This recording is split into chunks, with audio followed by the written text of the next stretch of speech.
প্রিয় শ্রোতা বন্ধু, স্বাগত জানাই। চার্চ সম্বন্ধে ক্রমাগত আলোচনা করি। স্থানীয় মণ্ডলী হচ্ছে দৃশ্যনীয় এবং বিশ্বজনীন মণ্ডলী হচ্ছে অদৃশ্য। পঞ্চসপ্তমীর দিন থেকে শুরু করে র্যাপচার পর্যন্ত অদৃশ্য মণ্ডলীর অংশীদার সমস্ত বিশ্বাসীরা, যাদের নাম জগৎ সৃষ্টির পূর্ব থেকে জীবন পুস্তকে লিখিত আছে, যেমন প্রকাশিত বাক্য 17 অধ্যায় 8 পদে এবং ইফিসীয় 1 অধ্যায় 4 পদে। তিনি জগৎ পত্তনের পূর্বে খ্রিস্টে আমাদেরকে মনোনীত করিয়াছিলেন, যেন আমরা তাহার সাক্ষাতে প্রেমে পবিত্র ও নিষ্কলঙ্ক হই। এটাই হচ্ছে বিশ্বজনীন মণ্ডলীর চরিত্রগত অবস্থান। কিন্তু দৃশ্যনীয় মণ্ডলী বলতে স্থানীয় মণ্ডলীকে বোঝানো হয় প্রকৃত লোকেদের মিশ্রণ, অসিদ্ধ কিন্তু সিদ্ধতার জন্য পৃথিবীর বুকে বেঁচে আছেন।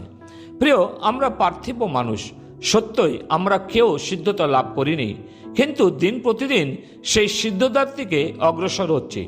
আধ্যাত্মিক জীবনে চলতে গিয়ে যখন আমাদের ভুল ভ্রান্তি হয়, ছন্দপতন ঘটে, নিজেদের কলুষিত করি এবং সেখান থেকে যখন ঈশ্বরের কাছে ক্ষমা চেয়ে মন্দতার থেকে বেরিয়ে এসে বিজয়ী লাভ করি, এবং সেটা হচ্ছে সিদ্ধতার লক্ষ্যে অগ্রসর হওয়া। এটা কেবলমাত্র স্থানীয় মণ্ডলী বা চার্চে লক্ষ্য করা যায়, কিন্তু বিশ্বজনীন মণ্ডলীতে নয়।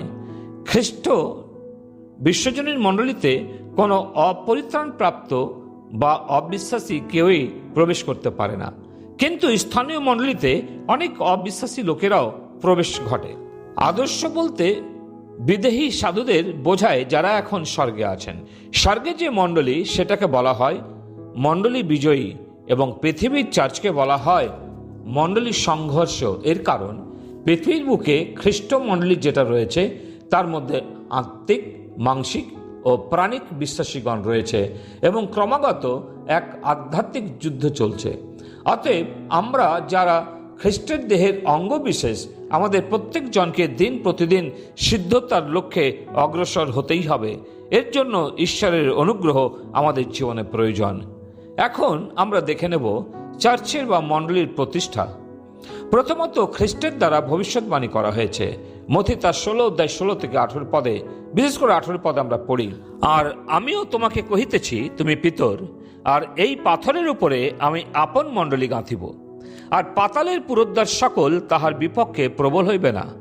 প্রথমবার নতুন নিয়মে উল্লেখিত হয়েছে মণ্ডলী ভবিষ্যৎবাণী ও প্রতিজ্ঞা রূপে। এটি ঈশ্বরের পুত্র হিসাবে যীশুখ্রিস্টের পিতরের স্বীকারোক্তির ওপর প্রতিষ্ঠিত হয়েছিল। সেখানে পিতরের কোনো মহানতা ছিল না।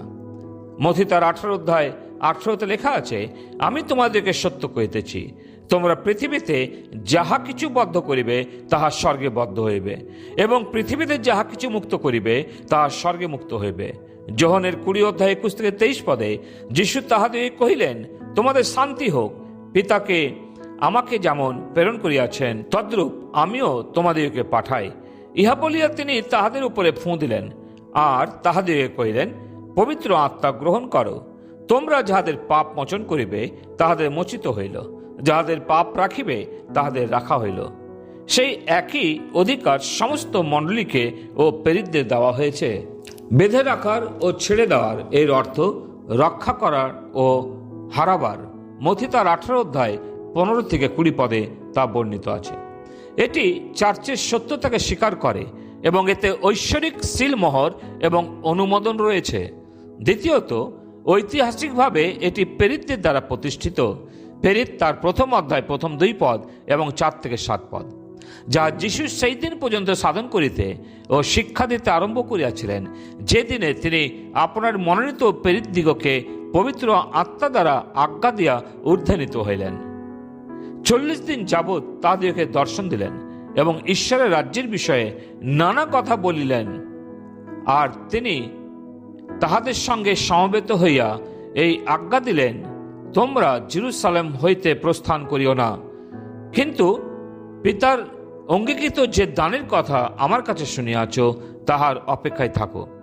এরপর লক্ষ্য করি মথি তার 18 অধ্যায় 16 থেকে 18 পদের ভাববাণী ও প্রতিজ্ঞা এখানে পরিপূর্ণ হয়েছে। এক মহিমাময় সূচনা, এবং জেরুজালেমের প্রথম খ্রিস্টীয় মণ্ডলী স্থাপিত হয় তাদের নিয়ে, যারা প্রভু যীশু খ্রিস্টতে বিশ্বাস স্থাপন করেছিল। প্রথম করন্থীয় 3:11 লেখা আছে, কেননা কেবল যাহা স্থাপিত হইয়াছে তাহা ব্যতীত অন্য ভিত্তিমূল কেহ স্থাপন করিতে পারে না, তিনি যীশু খ্রিস্ট। প্রভু যীশু খ্রিস্টের মৃত্যু আমাদের পরিত্রাণের ভিত্তিমূল এবং মণ্ডলী বা চার্চেরও ভিত্তিমূল। অতএব প্রিয়, খ্রিস্ট যীশু ছাড়া আর অন্য কোনো মানুষ, মহান ব্যক্তিগণ কেহই মণ্ডলীর মূল হতে পারে না।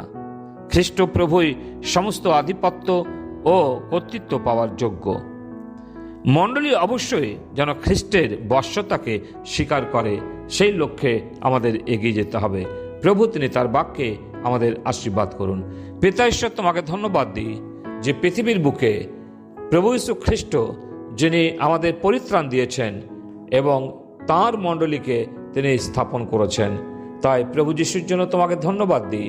না শুধু তিনি আমাদের পরিত্রাণ দিয়েছেন, কিন্তু পরিত্রাণের পর আমাদের জীবন সুন্দর করার জন্য তিনি মণ্ডলীর সূচনা করেছেন, যে মণ্ডলীকে তিনি নিতে আসছেন। অনুগ্রহ দাও যেন আমরা প্রস্তুতি নিই। প্রার্থনা প্রভু যীশুর নামে চাই, আমেন।